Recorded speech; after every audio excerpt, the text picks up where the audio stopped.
शादी समारोह के दौरान मैनपुरी पहुंचे सपा राष्ट्रीय अध्यक्ष अखिलेश यादव ने भाजपा पर बोला हमला। सपा की ओर से प्रत्याशी घोषित किए जाने के बाद कांग्रेस सांसद द्वारा विरोध किए जाने पर बोले अखिलेश यादव। कहा उस पर कोई चर्चा न करके गठबंधन होगा और बंटवारा अच्छा होगा और कोशिश होगी कि भाजपा का सफाया उत्तर प्रदेश से हो।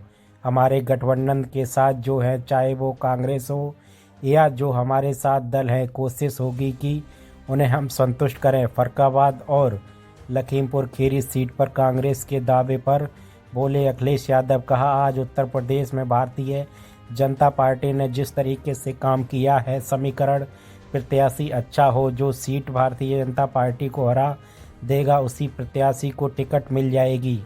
समाजवादी पार्टी की कोशिश रहेगी गठबंधन बने और गठबंधन ही भारतीय जनता पार्टी को हराए। राहुल गांधी के यूपी दौरे पर बोले अखिलेश यादव। सभी पॉलिटिकल पार्टियां अपने कार्यक्रम कर रही हैं। जितना चुनाव करीब आएगा सभी दल अपने तरीके से जनता के बीच जाएंगे। चंडीगढ़ में हुए मेयर के चुनाव पर साधा निशाना। कहा भारतीय जनता पार्टी ने की है बेईमानी। सपा की ओर से जारी की गई सूची में शिवपाल यादव का नाम न होने पर बोले अखिलेश यादव। कहा जो चुनाव लड़ने वाले हैं आप लंबी सूची देखेंगे, सब लड़ रहे होंगे चुनाव। मुख्यमंत्री योगी आदित्यनाथ ने खुद स्वीकार किया है कि गोरखपुर में भूमाफिया आ गए हैं और भारतीय जनता पार्टी में बहुत भूमाफिया हैं। कोई जिला नहीं बचा जहां भारतीय जनता पार्टी के भूमाफिया काम न कर रहे हों। ईडी द्वारा की जा रही छापेमारी पर बोले अखिलेश यादव। कहा ईडी विभाग जिसने बनाया, जिस सरकार में बना, उस मंत्री ने भी फेस करना पड़ा और जेल जाना पड़ा। एक समय कांग्रेस का था जिस समय यह विभाग बनाया गया। ईडी को ज़्यादा पावर दी गई और जिस मंत्री ने बनाया उसको भी यह फेस करना पड़ा।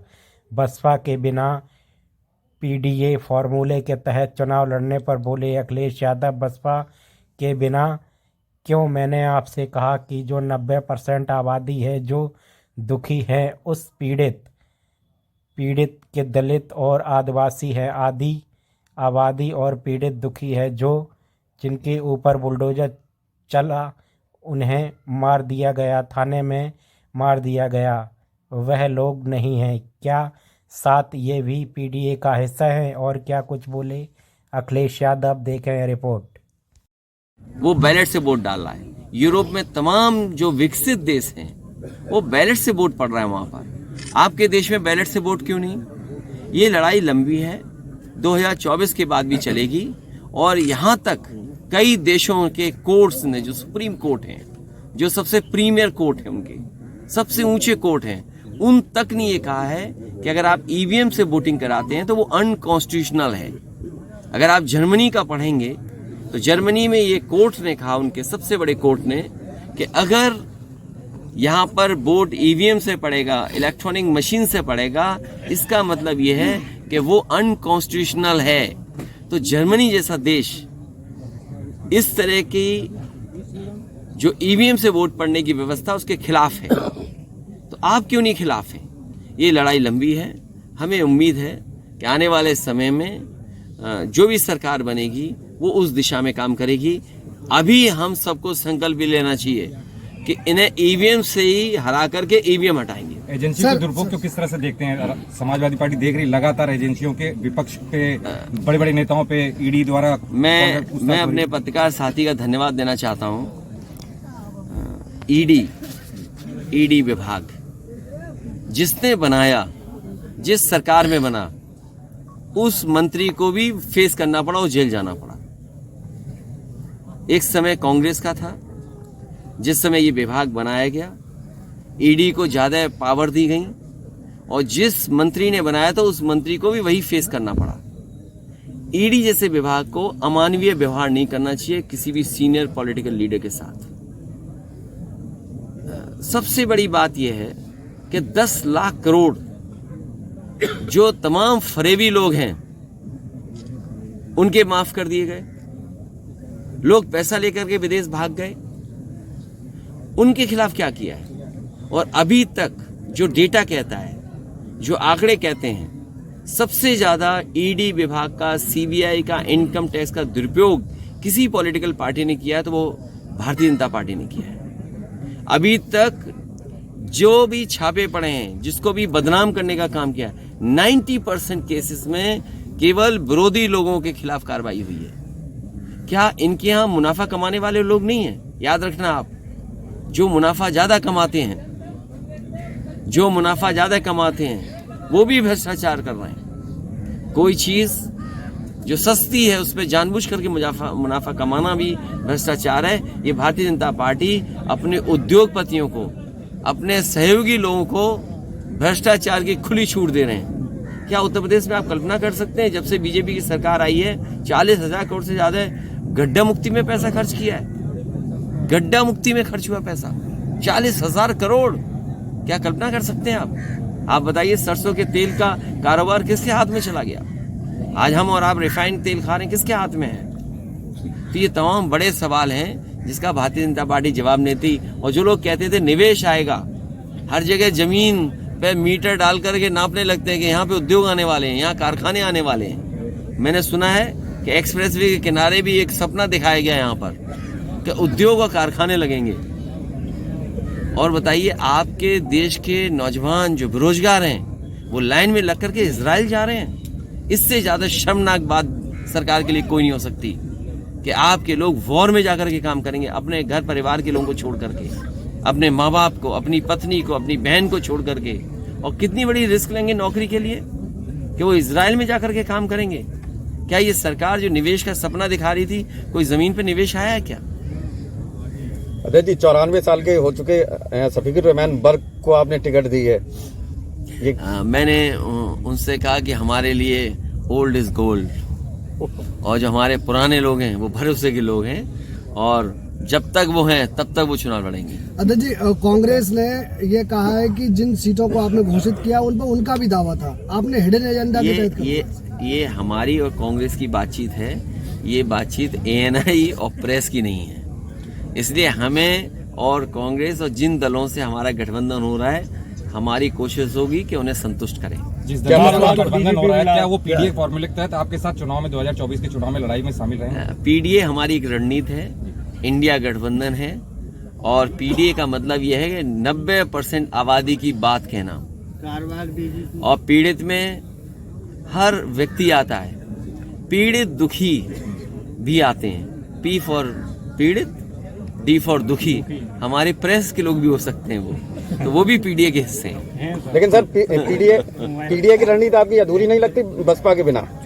नहीं, बसपा के बिना क्यों? मैंने जब आपसे कहा कि जो 90% आबादी है, जो दुखी है, पीड़ित है, पिछड़ी है, दलित है, अल्पसंख्यक, आदिवासी, आदि आबादी, और पीड़ित दुखी अगड़े वो लोग जिनके ऊपर बुलडोजर चला करके मार दिया था, थाने में मार दिया था, क्या वो लोग नहीं है साथ?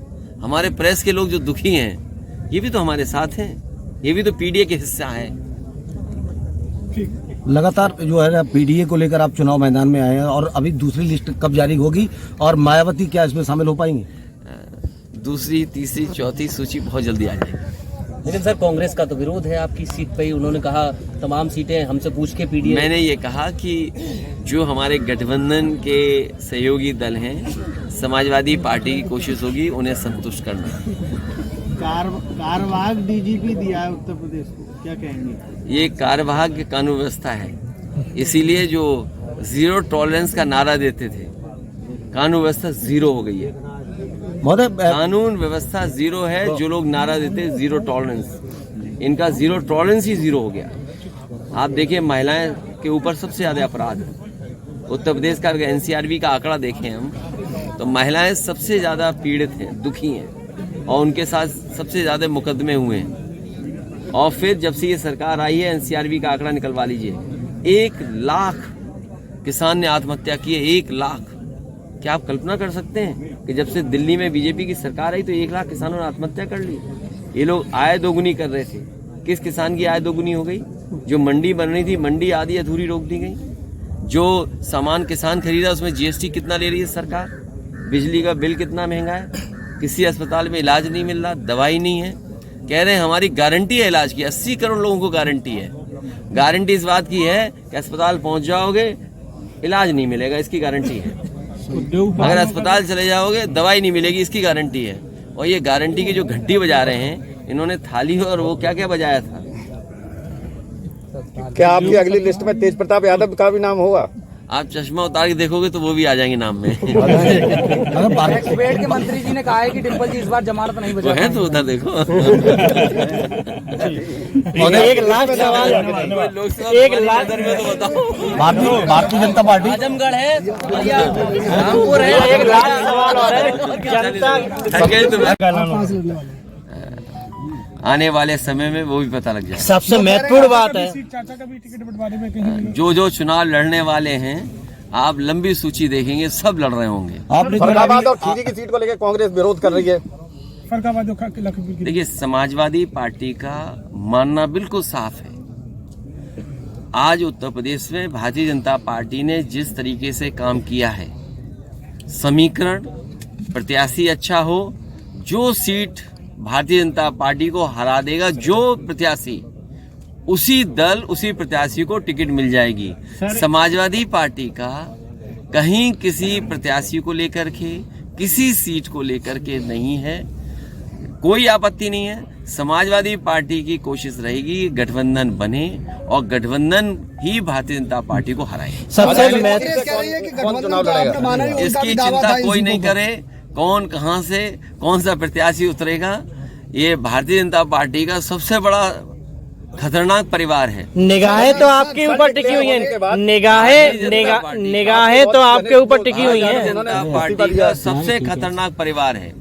उस परिवार की वो चर्चा ही नहीं करते। जो सबसे ज्यादा नफरत फैला रहा है परिवार, जो सबसे ज्यादा हमारी संस्कृति को खराब करने का काम कर रहा है।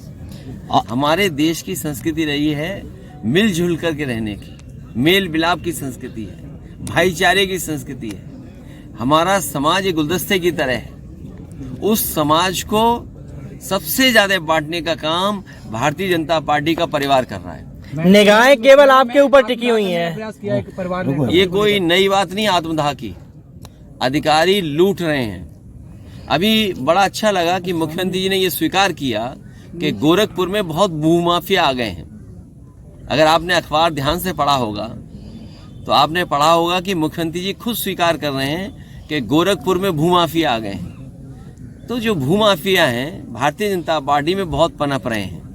कोई जिला नहीं बचा जहां पर भारतीय जनता पार्टी के बड़े पैमाने पर भूमाफिया काम न कर रहे हो। आप पीडीए जमीन कब्जा कराने का काम, सर, आप पीडीए को लेकर चुनाव मैदान में उतरे हैं।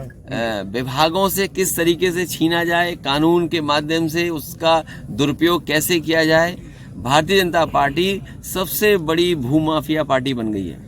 चेयरमैन मनोज यादव आपके करीबी इस्तीफा दिया उन्होंने। करीबी हैं, इस्तीफा दे दिया है, तो अच्छी बात है। जब आप दोनों बातें कह रहे हो कि वो करीबी भी हैं, इस्तीफा भी दे दिया है। अध्यक्ष जी, कई तरीके के समाजवादी पार्टी पे उनके आरोप भी उन्होंने लगाए हैं और मोदी जी की तारीफ कर रहे हैं। तो अच्छी बात है। अगर किसी के ख्याल बदल गया हो, जिसका ख्याल बदलता है उसका फिर ख्याल बदल जाएगा। उसका कहना है कि परिवार में ही सुलह नहीं है। अध्यक्ष जी, लगातार अधिवक्ता और उनको लेकर ईवीएम को लेकर विरोध कर रहे हैं। देखिए, मैं अधिवक्ता और देश के तमाम नागरिकों को और उसके पक्ष में जो लोग हैं, जो ये चाहते हैं कि दुनिया में जिस तरीके से वोटिंग हो रही है, अगर हमने आपने जो विकसित भारत का सपना दिखाने का काम किया, उन लोगों ने किस तरह करते हुए नहीं किए, वो उसको नकारते हैं। उस पर कोई चर्चा न करें। गठबंधन होगा और सीटों का भी बंटवारा अच्छा होगा। कांग्रेस के सांसद भी यही कह रहे हैं कि जो आपने जो सीटें प्रत्याशी घोषित किए हैं वो गठबंधन की सीटें नहीं है, वो आपने अपने हाँ ठीक है। नहीं, गठबंधन मैंने इसीलिए कहा आपसे कि गठबंधन होगा और कोशिश होगी कि भारतीय जनता पार्टी का सफाया उत्तर प्रदेश से हो। राहुल गांधी का भी यूपी में जल्द ही दौरा है। सब पॉलिटिकल पार्टीज अपने कार्यक्रम कर रही हैं और जितना चुनाव करीब आएगा सभी दल अपने तरीके से जनता के बीच में जाएंगे। सर, ममता जी ने चुनाव अकेले लड़ने का ऐलान किया है। सबसे महत्वपूर्ण ये है, हाल ही में जो चंडीगढ़ का चुनाव हमने और आपने देखा, और आज के समय पर कोई चीज़ छिपती नहीं है। वो बाकायदा वीडियो वायरल है जिसमें आरोप ये लगा है कि वोट उनके सामने जो डाले गए थे उन वोटों को खराब करने का काम भी अधिकारियों ने किया। हमने आपने उत्तर प्रदेश का चुनाव देखा था, किस तरीके से बेईमानी भारतीय जनता पार्टी ने की, और अगर बेईमानी इस स्तर पर होगी तो लोकतंत्र कहाँ सुरक्षित है। जो आज मेयर का चुनाव जीतने के लिए ये तरीका अपना रहे हैं, इससे पहले उत्तर प्रदेश में जितने भी चुनाव हुए उन सभी चुनाव में भारतीय जनता पार्टी ने बड़े पैमाने पर बेईमानी की। 2022 का चुनाव जनता ने समाजवादियों को जिताया था, लेकिन बेईमानी करके परिणाम उन्होंने अपने पक्ष में कर लिया। इसलिए हमारा आपके माध्यम से जनता से अपील है कि लोकतंत्र बचाने का चुनाव 2024 का है। बाबा साहब भीमराव अम्बेडकर जी ने जो संविधान दिया, संविधान बचाने का चुनाव है। अपना और आने वाली पीढ़ी के भविष्य को बचाने का चुनाव है। और जो बहुत जल्दी पार्टी की तरफ से तय कर देंगे कहाँ चुनाव कहाँ लड़ना है। भारतीय जनता पार्टी जो है ना आधी दावा ठोक रही है कि जो है ना अन्य जो संगठित पार्टियां हैं वो 20 पर रहकर सिमट जाएंगी और वो 80 पर लेके आएंगे। कौन कह रहा है? भारतीय जनता पार्टी लगातार दावा कर रही है। भारतीय जनता पार्टी से कहिए कि तुमने किसानों की आय दोगुनी की। क्या तुम्हारी सरकार में इलाज की गारंटी है? क्या अस्पतालों में दवाई है? क्या जो बीमार है उनको तकलीफ परेशानी पूरी ठीक कर रही सरकार? और यही नहीं, जो सरकार गरीबी दूर करने की बात कह रही थी, वो बताओ कितने लोगों को राशन दे रही है अभी भी। जो सरकार राशन पे चल रही हो उससे क्या उम्मीद करोगे कि खुशहाली लेकर के आएंगे। और मैं आपसे कह रहा हूँ, घर घर बेरोजगार बैठे हैं नौजवान। कोई घर ऐसा नहीं जिसके घर में बेरोजगार नौजवान न बैठा हो। और ये सरकार आ गई तो आप भी बेरोजगार हो जाओगे, क्योंकि इंटरनेट पे कंट्रोल वो भी ले आएंगे। फिर आपका यूट्यूब कहाँ चलेगा? तो बड़े चैनल तो वैसे ही कंट्रोल में आ गए, थोड़े चैनल बचे हैं वो भी कंट्रोल में आ जाएंगे। इसलिए अपना भी भविष्य देखिए। सपा राष्ट्रीय अध्यक्ष आज आपके यहाँ पहुँचे हैं, क्या कहना चाहेंगे? सपा राष्ट्रीय अध्यक्ष पहुँचे हैं बेटा के तिलकोत्सव में, और उनका बहुत बहुत मैं आभार ज्ञापित करता हूँ। और सभी पत्रकार बंधुओं का, आए हुए सभी हमारे नेतागण और सुजन बंधु। क्या कार्यक्रम रहा आज का? आज का बेटा का उसका तिलकोत्सव का था जी, निमंत्रण भी। हाँ, सभी का निमंत्रण था, सभी लोग आए, बुलावे पर। ठीक है।